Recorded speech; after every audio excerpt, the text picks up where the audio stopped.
नमस्कार साथियों, स्वागत है सिलेक्शन गुरुजी ऑनलाइन यूट्यूब चैनल पर और कांस्टेबल प्रैक्टिस सेशन बैच में हम आज आपके साथ फिर कुछ कांस्टेबल लेवल के बेहतरीन सवालों के साथ जुड़ रहे हैं। जैसा आप जान रहे हैं कि सिलेक्शन गुरुजी ऑनलाइन पे कांस्टेबल का कंप्लीट पैकेज मैथमेटिक्स, रीजनिंग और हिंदी ये चल रहा है। सुबह 6 बजे जीएस, 7 बजे रीजनिंग और 8 बजे मैथ्स की क्लास प्रैक्टिस सेशन बैच के रूप में चल रही है और हिंदी की आगे तैयारी है, जल्द ही हिंदी की भी क्लास शुरू की जाएगी। तो मेरा उद्देश्य यह है कि कांस्टेबल लेवल के एग्ज़ाम का तैयारी करने वाला बच्चा जब बुक खोलता है ना, तो बुक में अथाह समंदर में वो खो जाता है। कांस्टेबल लेवल जैसे एग्ज़ाम की तैयारी के लिए बहुत ज़रूरी इस बात पर फोकस करना है कि हमको क्या पढ़ना है और क्या छोड़ना है। तो हम सिर्फ ऐसे सवाल जो विभिन्न कांस्टेबल विभिन्न स्टेट लेवल्स के कांस्टेबल लेवल एग्ज़ाम्स में, पैरामिलिट्री फोर्सेज और सेंट्रल्स के कांस्टेबल लेवल एग्जाम्स में सवाल पूछे जाते हैं, या जिस लेवल के सवाल पूछे जाते हैं या जो एक्सपेक्टेड है क्वेश्चंस कि ऐसे क्वेश्चन आ सकते हैं, ऐसे क्वेश्चंस के पैटर्न की एक सीरीज के साथ हर रोज़ आपके साथ जुड़ रहे हैं। और आज 16वां प्रैक्टिस सेशन बैच चल रहा है मेरा। तो आज शुरू करते हैं वीडियो रोज़ की तरह एक मोटिवेशनल कोट से कि क्यों रुक जाते हो आधा रास्ता तय करने के बाद, वक्त लगता है ज़िंदगी में सफल होने में। ज़िंदगी में सफल होना और सफलता के बाद ऊंचाई पर खड़े होकर ये महसूस करना कि सफल हो चुका हूँ, इस पूरी प्रक्रिया में एक बहुत बड़ी लड़ाई है, एक बहुत बड़ी जर्नी है दोस्तों। आज अपने अगल बगल अड़ोस पड़ोस इसमें जिसको भी आप सफल देखते हैं ना, उसके सफलता की कहानी समझो पहले। उसने कितनी मेहनत की है, कितनी दृढ़ इच्छा शक्ति के साथ, और कितना त्याग किया है अपने कंफर्ट का, अपने आराम का। जब आप सोए हैं तब उसने रात भर पढ़ के जग के पढ़ाई की है, ठीक है ना। तो आधा रास्ता चल के मंजिल छोड़ देने वाले, अगर आधा रास्ता चल ही चुके हो तो वापस लौटने से अच्छा है कि आधा रास्ता और चल लो, मंजिल मिल जाएगी। तो बढ़ते हैं क्वेश्चंस की तरफ। पहला क्वेश्चन, एक त्रिभुज की भुजाएं 21 सेंटीमीटर, 35 सेंटीमीटर और ये 30 नहीं है, ये 28 है। ध्यान देना इस बात को ध्यान देना कि ये 30 नहीं है, 28 है। ये मिसप्रिंट है, ये टाइपिंग एरर है, ये 28 है। तो इनकी अंतः त्रिज्या क्या है? किसी भी त्रिभुज, अब पहले आप देख लो ये जो किसी त्रिभुज की अंतः त्रिज्या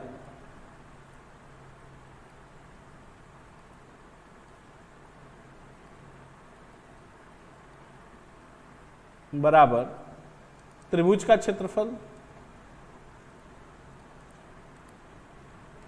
बटा यस, अर्ध परिमाप की बात होगी। त्रिभुज का क्षेत्रफल बटा एस, ठीक। अब आप एक चीज देखो, ये 21 है, ये 35 है और ये 28 है। ये क्या है? ये ट्रिपलेट है, समकोण त्रिभुज का ट्रिपलेट है। ये कर्ण है, कारण इसका वर्ग शेष दो भुजाओं के वर्गों के योग के बराबर होगा, ठीक है। ट्रिपलेट की प्रैक्टिस कर लो, या फिर कभी मेंसुरेशन पढ़ाते वक्त आपको ट्रिपलेट कैसे कैलकुलेट कर लेते हैं इजीली, वो ट्रिक मैं आपके साथ डिस्कस करूंगा। तो यहाँ पे क्षेत्रफल क्या हो जाएगा? 1/2 28 गुणित 21 बटा, क्योंकि ये 35 तो कर्ण हो जाएगा, बाकी शेष भुजाओं का गुणनफल बटा 2। यस क्या होता है? अर्ध परिमाप, यानी 21 + 35 और प्लस 28 बटा 2। 35 है ये, सॉरी, 5 1 6, ये हो जाएगा 84। 8 5 13 1 14, 84 बटा 2 यानी 42। ये 42 क्या है? यस है, बटा 42, ठीक। 21 दूना 42, 2 14 28 और 2 7 14, त्रिज्या कितनी हो गई? 7 सेंटीमीटर। सॉल्व कर लेंगे, कोई दिक्कत नहीं ना, कोई तकलीफ तो नहीं है। अगला सवाल ध्यान देना, यदि किसी निश्चित ब्याज दर पर 9% वार्षिक ब्याज दर से 2 वर्ष का चक्रवृद्धि ब्याज 3762 रुपए है, तो वह राशि कितनी है? बहुत सिंपल सी बात समझो कि 9 साल से 9% की दर से 2 साल का ब्याज क्या होगा, ये पहले हमको बता दो, क्या होगा ब्याज। देखो, अगर 100 रुपया है दोस्त, अगर 100 रुपया है, ध्यान से समझो, अगर 100 रुपया है, इस पर 9% ब्याज लिया तो एक 9% मिला। अगले साल क्या हो जाएगा 100 प्लस 9, और इस 100 पर फिर 9 लिया, अब प्लस 0.81 हो जाएगा, बराबर हो जाएगा टोटल 18.81। यानी 2 वर्ष का व्याज, 2 वर्ष का व्याज 18.81 इज इक्वल टू 3762 या 1881 बराबर 3762, और डबल जीरो इधर बढ़ जाएगा। काटेंगे इसको तो ये 2 बार कटेगा, तो यानी 1 बराबर 200, यानी 100 मूलधन 100 बराबर 20,000। ठीक है, कोई तकलीफ तो नहीं ना? क्वेश्चन मैं आपके लिए बड़ा कर देता हूं, एक बार आप देख भी लो। एक बार क्वेश्चन आप देख भी लो थोड़ा बड़े साइज में, अगर पढ़ने में दिक्कत है तब। ठीक ना, कर लेंगे। अगला सवाल,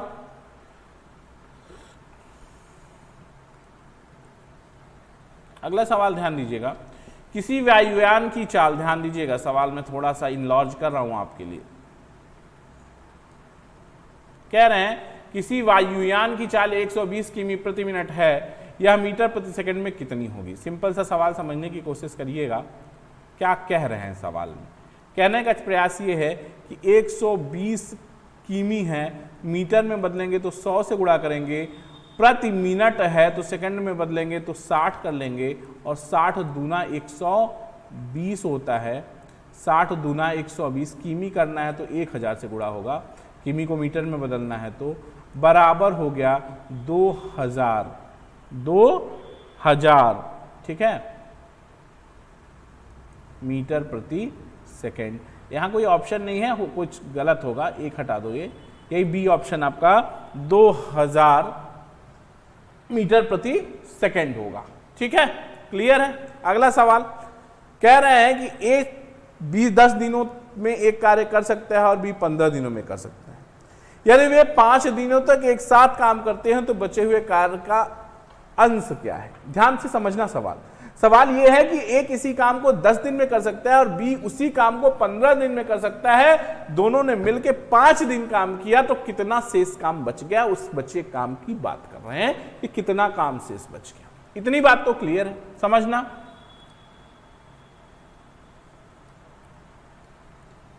देखो, कह रहे हैं ए 10 दिन में कर लेता है और बी 15 दिन में कर लेता है। 10 और 15 का एलसीएम 30, इसका एक दिन का काम 3 और इसका एक दिन का काम 2। कोई तकलीफ नहीं, हो जाएगा यहां तक 3-2, कोई तकलीफ तो है नहीं। ठीक है, अब कह रहे हैं कि दोनों ने एक दिन का काम दोनों का कितना हो गया 5 दिनों के लिए एक साथ काम किया तो 5 गुणित 5 बराबर 25 काम डन हो गया तो शेष कितना बचा? शेष बचा 30 माइनस 25 बराबर 5 काम। 5 काम शेष बचा, तो शेष कितना काम बचा? 5, 30 का कितना क्या है? 5 बटा 30 बराबर 1/6 काम शेष है। कौन सा अंश? 1/6वां भाग काम का बाकी है। क्लियर है मेरी बात? यहां तक तो कोई तकलीफ नहीं ना भाई, कर लोगे ना? सिंपल सवाल है। ठीक है, बढ़ते हैं अगले क्वेश्चन की ओर। एक कक्षा में छात्रों को गलती से 62 की बजाय 87 अंक दर्ज किया गया। एक छात्र के अंकों को गलती से 62 के बजाय, सवाल थोड़ा सा मुझे लगता है कुछ टाइपिंग एरर है, इसको करेक्ट करने की कोशिश करिए। देखिए, कह रहे हैं कि एक छात्र के अंकों को गलती से 62 के बजाय 87 दर्ज किया गया, जिसके कारण कक्षा के औसत अंक आधे बढ़ गए।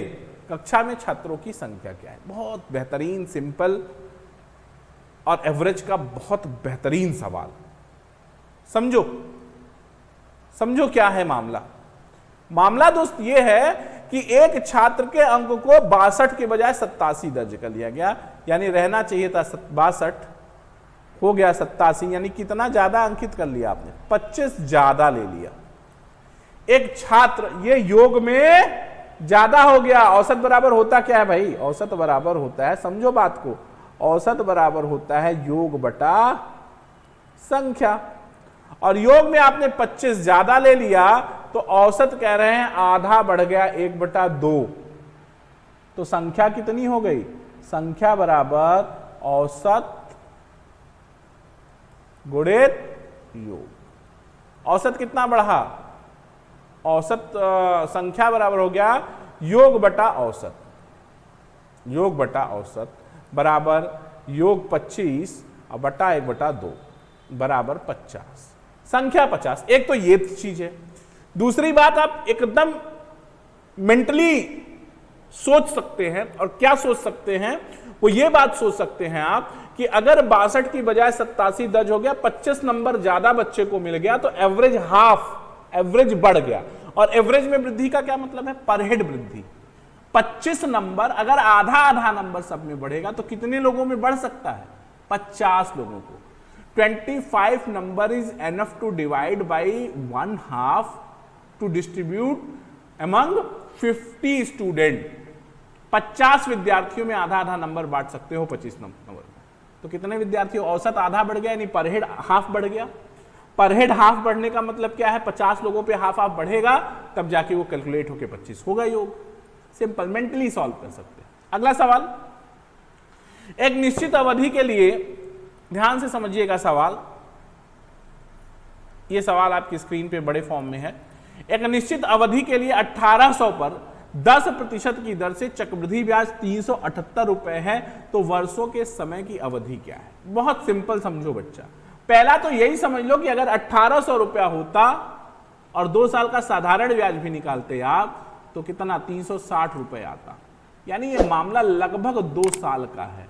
अब इसको कंफर्म कर लेते हैं, इसको कंफर्म कर लेते हैं। और कैसे कंफर्म करते हैं ये देख लो आप। ऐसे कंफर्म करते हैं इसको। जो मैं करने जा रहा हूं, मेरा एक हमेशा उद्देश्य रहता है कि आप अधिक से अधिक सवाल थ्रू ऑप्शन सॉल्व कर जाइए। Through option, hit and trial, setting, getting, चाहे जैसे क्वेश्चन सॉल्व हो जाए भाई, अपना क्वेश्चन कॉन्सेप्ट पे खरा उतर जाए। तो चलो देख लेते हैं सवाल। अगर ये लगा रहा हूं मैं, नहीं समझ में आता आपको, तो हमारे चैप्टर वाइज कंटेंट में जाके चक्रवृद्धि ब्याज पढ़ लो। गारंटेड जो कंपाउंड इंटरेस्ट मैंने पढ़ाया है और जो कॉन्सेप्ट समझाया है वो कहीं और आपको मिलने वाला नहीं है, इसकी गारंटी लेता हूं। ठीक है, देख लो। 1800 रुपया है दोस्त, 2 साल का चक्रवृद्धि ब्याज 10% से, तो क्या करेंगे? 1800 का 10% 180, और फिर 180 का 10% 18। और 2 साल का मामला है तो 2:1, 2 1 से गुणा कर लेंगे। तो ये 18 तो 360 अब प्लस 18 हो गया 378। यही तो 378 आपको ब्याज चाहिए था। कितने साल में मिला? 2 साल में। तो ये 2 साल आपका आंसर होगा। कोई तकलीफ नहीं ना, कर लोगे। 378 आपका आंसर होगा, कोई तकलीफ नहीं ना दोस्त, कर लोगे अच्छे से। कोई दिक्कत, परेशानी, समस्या, दुख, तकलीफ? ठीक, बस। और अगर ये मेथड आप नहीं जानते कंपाउंड इंटरेस्ट कैलकुलेट करने का, तो refer to chapter wise playlist of selection Guru ji. ठीक, आगे बढ़ते हैं। सवाल ध्यान दीजिएगा।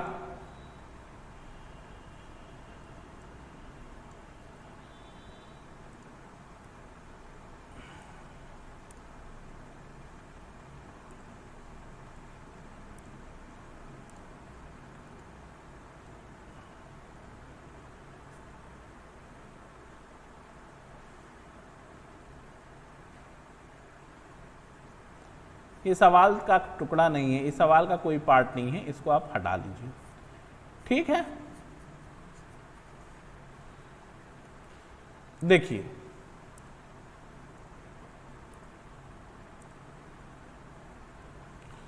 एक पेड़ से 4.2 किमी की दूरी पर एक बंदूक से फायर किया जाता है, जिन्होंने 13 सेकंड के बाद सुनाई, जो 13 सेकंड के बाद सुनाई देती है। यदि ध्वनि 13 सेकंड के बाद सुनाई देती है तो ध्वनि की गति ज्ञात कीजिए।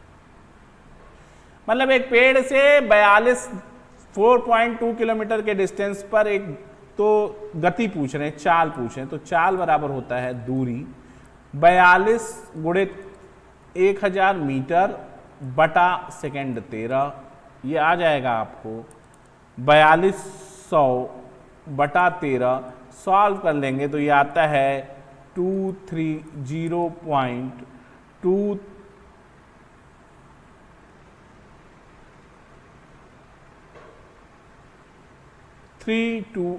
इसको सॉल्व कर लेंगे तो 323.70 मीटर पर सेकेंड।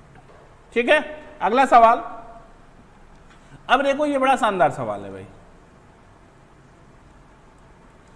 44 गुणित 88, 44 गुणित 28 सेमी आकार के कागज को एक आयताकार शीट को 44 सेंटीमीटर लंबाई में घुमाया जाता है और एक बेलन बनाया जाता है। बने हुए बेलन का आयतन ज्ञात कीजिए। बेलन का आयतन ज्ञात करना है, हिट एंड ट्रायल, एकदम सीधा सवाल है। ऑप्शन को 11 से कटना होगा, 11 से ऑप्शन को कटना होगा।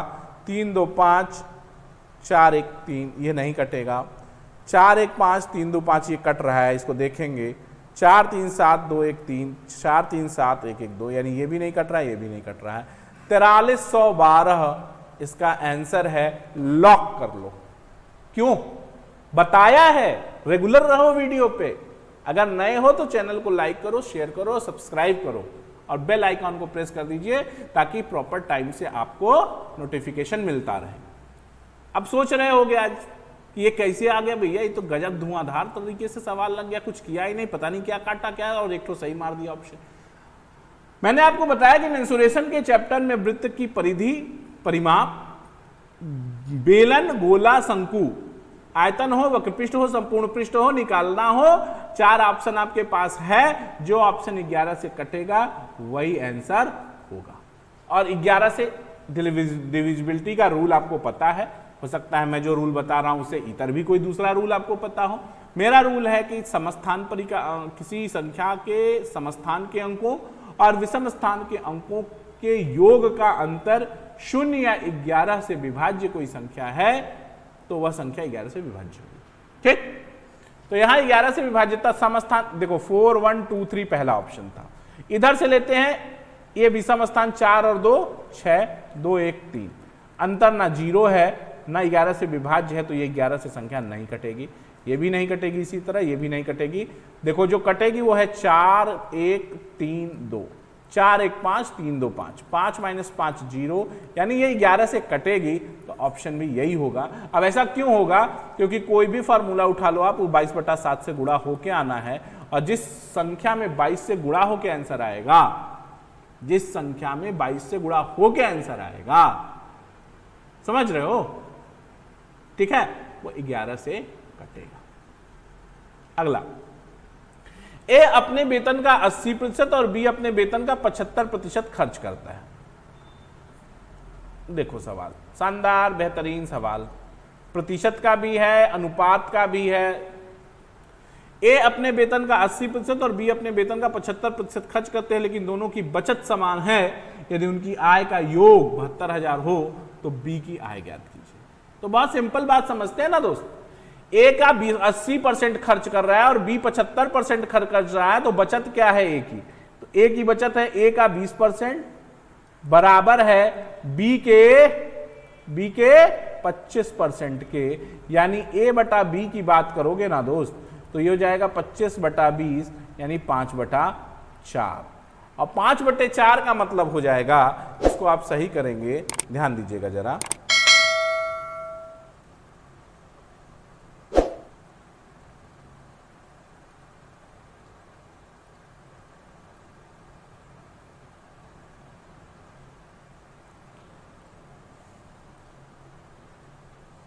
ठीक है, ये 25%, तो ए संबंधे बी बराबर 5 संबंधे 4 होगा। ठीक है, यानी 5 4 9, 9 भाग बराबर 9 बराबर 72,000, तो 1 बराबर 9 8 72 8,000, तो बी की आय क्या होगी?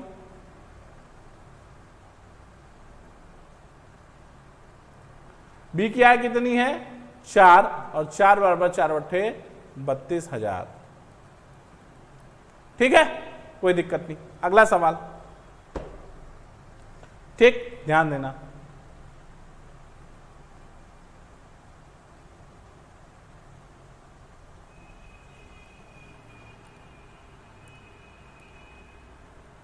ये कुछ नहीं है, ये टाइपिंग में आ गया है कहीं से, इसका कोई मतलब नहीं है आपसे।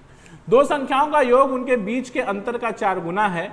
यदि छोटी संख्या 45 है तो बड़ी संख्या ज्ञात कीजिए। मान लेते हैं बड़ी संख्या x है, तो x प्लस 45 और x माइनस 45, ये क्या है? 4 गुना है। x plus 45 is equal to 4x minus 9 दूनी 18, 180, या यहां जाएंगे तो 180 और 45 हो जाएगा 225, 225 बराबर 5x, तो x बराबर हो जाएगा 5 चौका 20, 5 चौका 20 2 और 5 बचे 25, सॉरी 45। ठीक है, ध्यान देना जरा। कह रहे हैं कि दो संख्याओं का योग और उनके बीच के बीच के अंतर का 4 गुना है यदि छोटी संख्या 45 है। ठीक है, तो ये तो सही है। 4x माइनस इतना, तो x प्लस 45, हाँ तो क्या हो गया? सॉरी, ये इधर आएगा तो ये 3x हो जाएगा। हाँ 3x, तो 3 सते 21, 3 पचे 15, 75, 75 हो गया। कोई तकलीफ नहीं ना, कर लोगे। अगला सवाल, फलों की एक टोकरी में प्रत्येक 25 फल में एक फल खराब है। ध्यान देना जरा सा, कांस्टेबल लेवल का क्वेश्चन है कि फलों की एक टोकरी में प्रत्येक 25 फल में से एक फल खराब है। खराब हो चुके फलों का 60% विक्रय हुआ। यदि विक्रेता ने 48 खराब फल विक्रय किए तो टोकरी में फलों की कुल संख्या क्या है? बहुत बेहतरीन सवाल।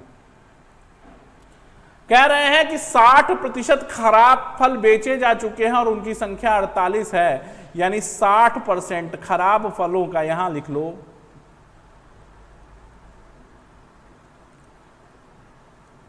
60% बराबर, खराब फलों का 60% बराबर 48, तो कुल 100% बराबर हो जाएगा। 100% बराबर हो जाएगा। काटेंगे आप तो 20 तिहाई 60, 3 20 से काट लीजिए, यहाँ नहीं, 16 तिया 48, 3 से काटेंगे 16 तिया 160, कितना आ जाएगा? 160 खराब फल आ जाएंगे। आप देख लीजिएगा, अगर 60% 48 है तो 100% 48 बटा 60 गुणित 100, 20 पंजे 100, 20 तिहाई 60, 16 तिया 48 और 16 पचे 80, कुल खराब फल।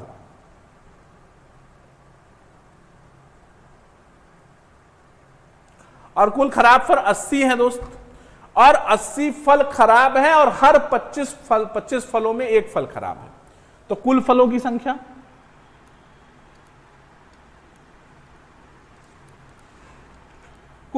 संख्या क्या हो जाएगी? 80 फल खराब है और हर 25 में से एक खराब है, तो 80 गुणित 25, 25 अट्ठा 200, 2000 फल आपके पास टोकरी में थे। ठीक है ना, समझ लो। कह रहे हैं कि फलों की एक टोकरी में प्रत्येक 25 फल में एक फल खराब है। चलो मान लिया। खराब हो चुके फलों का 60% विक्रय हुआ, और यदि विक्रेता ने 48 खराब फलों को बेचा, यानी 60% बराबर 48, तो कुल खराब फल 80, 100% है। ये खराब फलों का 100% है, तो कुल फलों की संख्या 80 फल खराब है, यानी हर 25 में से एक फल खराब है। तो ऐसे 80 फल खराब है, यानी फलों की संख्या कितनी? हर 25 में एक, तो 80 फल खराब है तो कितने फल रहा होगा? 2000 फल। ठीक है, अगला ध्यान देना। अगला सवाल है, ध्यान से समझिएगा, इसको भी हम ऑप्शन से ही ट्रेस करेंगे। एक अच्छा बेहतरीन सवाल समझिए। कह रहे हैं कि 4 कुर्सियां और 3 टेबल का मेज का मूल्य 2100 रुपया है। 5 चेयर और 2 टेबल का रेट जो है वो आपको 1750 है। इतनी बात है। तो एक कुर्सी और एक मेज की कीमत क्या है? अब आप कुछ मत करो, कोई दिमाग मत लगाना सवाल में, दिमाग लगाओगे तो टाइम किल करोगे और हो सकता है कैलकुलेशन ऐसा फंस जाए कि आप एग्जाम में वहां पे सॉल्व भी ना कर पाए। एक दोस्त याद रखना, सवाल कंपटीशन के एग्जाम में जब भी बैठिए कभी ईगो मत बनाइए कि सवाल को सॉल्व करके ही आगे बढ़ेंगे। जहां आपने क्वेश्चंस एग्जाम्स के साथ ईगो बनाया, पेपर के साथ ईगो बनाया, आप उसी टाइम एग्जाम से डिस्क्वालीफाई। दिक्कत है, आगे बढ़ो क्वेश्चन को, उससे आसान सवाल आगे पड़े हैं आपके लिए। तो यहां चेक कर लो, 150 रुपया कुर्सी और 500 टेबल, तो 500 का टेबल होगा तो ये 1500 हो जाएगा, और 150 का कुर्सी होगा तो 15 चौका 60, 600 हो जाएगा। ये आ रहा है 2100। यहां पे चेक कर लो, 6 पंजे 30, 15 पचे 75, 750 रुपया, और 500 का है तो 1000। यहां पे भी संतुष्ट कर रहा है 1750। यानी आपका पहला ही ऑप्शन सही है गुरु, बाकी कोई दूसरा ऑप्शन सही नहीं हो सकता। हिट एंड ट्रायल ऑप्शन रख के चेक कर लेना और ऑप्शन इसी तरीके से टिक मार देना। ये मेरा सजेशन है आपको, और यही स्मार्ट तरीका है मैथमेटिक्स को एग्जाम्स में सॉल्व करने का। दिस इज द, कहते हैं ना स्मार्ट वर्क, तो this is the smart work. Smart work is not means that you don't work, okay. Smart work means आप अपने तरीके से, अपने मैथमेटिकल स्किल से, अपने दिमाग से सवाल को कम से कम टाइम में, मिनिमम टाइम में सॉल्व कर डालिए। यही स्मार्ट वर्क है। अब उसके लिए प्रैक्टिस कैसे करना है, हम तो ये मानते हैं दोस्त कि अगर कोई बच्चा कंपटीशन की तैयारी करता है तो 25% कंपटीशन तो वो पहले दिन क्वालिफाई है। क्यों? क्योंकि हर सवाल में 4 ऑप्शन आने हैं और 4 ऑप्शन में एक ऑप्शन सही है, तो आपके सही करने की प्रोबेबिलिटी कितनी? 25%, यानी आपको एग्जाम क्वालिफाई करने की प्रोबेबिलिटी 25%। लो, 25% तो कंपटीशन मैंने क्वालिफाई करा दिया आपको। अब बचा 75%, इसके लिए आपको मेहनत करनी है, ठीक है ना। और ये 75% की मेहनत में ही हम आपकी हेल्प करने आए हैं। ये 75% का जो लेबर आपके जिम में जा रहा है, जो मेहनत आपके जिम में जा रही है, उसमें हम आपके साथ क्या सहयोग कर सकते हैं और आपको क्या मदद कर सकते हैं, ठीक है। बढ़ते हैं आगे। अगला क्वेश्चन,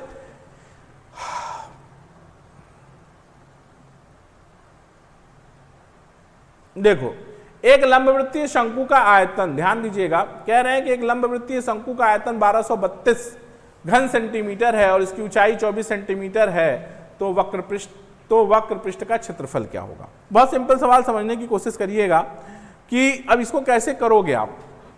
इसको करना पड़ेगा ना, इसको करना पड़ेगा, क्योंकि 11 से डिविजिबिलिटी इसकी भी है और इसकी भी है, 11 से डिविजिबिलिटी 154 की भी है और 550 की भी है, ठीक। तो कैसे करेंगे, देखो, शंकु का आयतन क्या है? 1/3 पाई आर स्क्वायर एच बराबर 1232।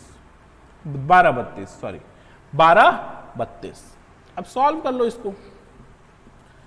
कह रहे हैं कि 1/3 पाई को पाई 1/3 पाई हो गया 22/7, आर ही निकालना है हमको, और एच दे रहे हैं आपको 24, बराबर है 1232, ठीक है। 11 के 11 11 11 दूना 22, 11 1 का 11 1, 11 1 का 11 2, 11 दूनी 22, 112, ठीक है। इसको काट लेंगे तो 2 पचे 10, 2 छक्के 12, 56, ठीक। अब क्या हो गया? 8 सत्ते 56, 8 तिरिक्के 24, ठीक। और ये 3 से खत्म हो गया। R square is equal to, ये 7 ऊपर 7 चला गया, 7 इंटू 7, तो आर बराबर 7। वक्रपृष्ठ पूछ रहे हैं। हमेशा याद रखो कि कांस्टेबल ये पाई आर एल होता है। कांस्टेबल लेवल के एग्जाम में मेंसुरेशन का सवाल सिर्फ फॉर्मूला बेस आएगा। तो एल इज इक्वल टू होता क्या है? शंकु में एल ये होता है, अगर ये शंकु है तो ये एल होता है इसकी तिरछी ऊंचाई, और एल बराबर होता है √r² प्लस h², ना, r² प्लस h²। यानी आप समझो कि 24 का स्क्वायर, 24 आर ऊंचाई, r², हाँ आर कितना है 7, 49 और प्लस 24 का स्क्वायर 576, यानी 625, एल 25 आ जाएगा। तो पाई 22/7 R आपको पता है 7 और L पता है 25। 7 से 7 खत्म, 25 का मतलब 25 दूनी 50, 5 और 25 दूनी 50, 5 55। 550 सेंटीमीटर स्क्वायर इसका वक्र पृष्ठ आ जाएगा। क्लियर है? यहां तो कोई तकलीफ नहीं। ठीक, आगे बढ़ते हैं। अब आप कहोगे यार कि इसका कुछ शॉर्टकट बताओ गुरु, ये तो बड़ा लंबा हो गया। हाँ, ऑब्वियसली लंबा हो गया, मैं भी संतुष्ट नहीं हूं। तो क्या करेंगे हम, R तो निकालेंगे, R तो निकालेंगे और पाई भी निकालेंगे, L भी है, L निकल गया। अब देखो इस 25 और 22, अब देखो ये 22/7 गुणित 7 और गुणित 25।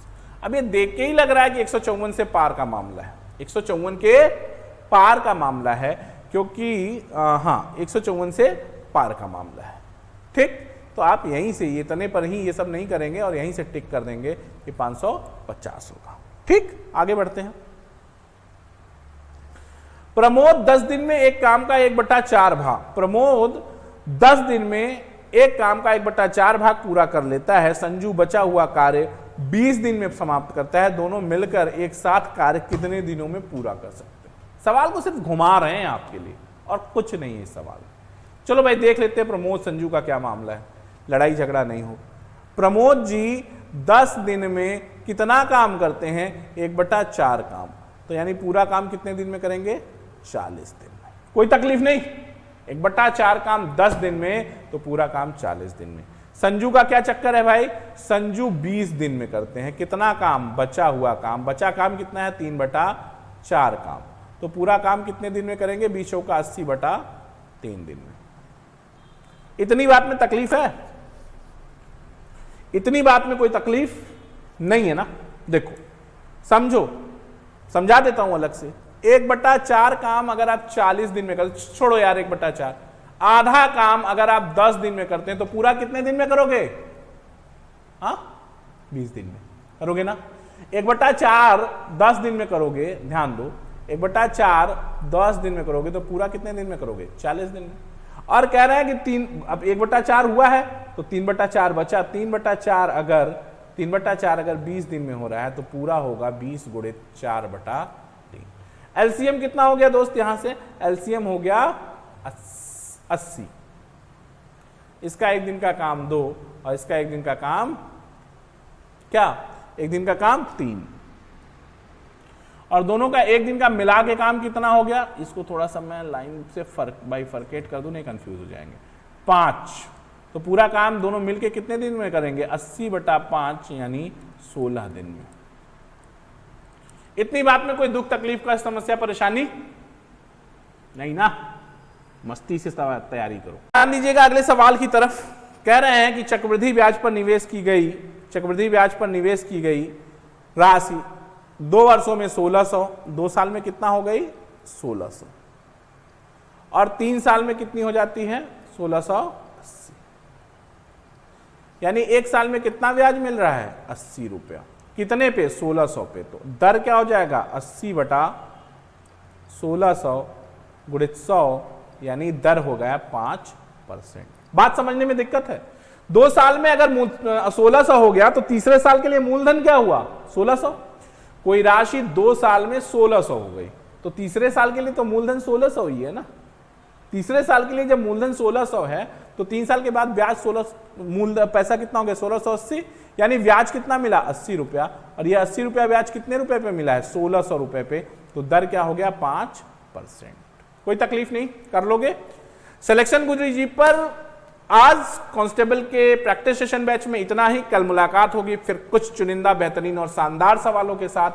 तब तक देखते रहिए सिलेक्शन गुरु जी ऑनलाइन। जय हिंद, जय भारत।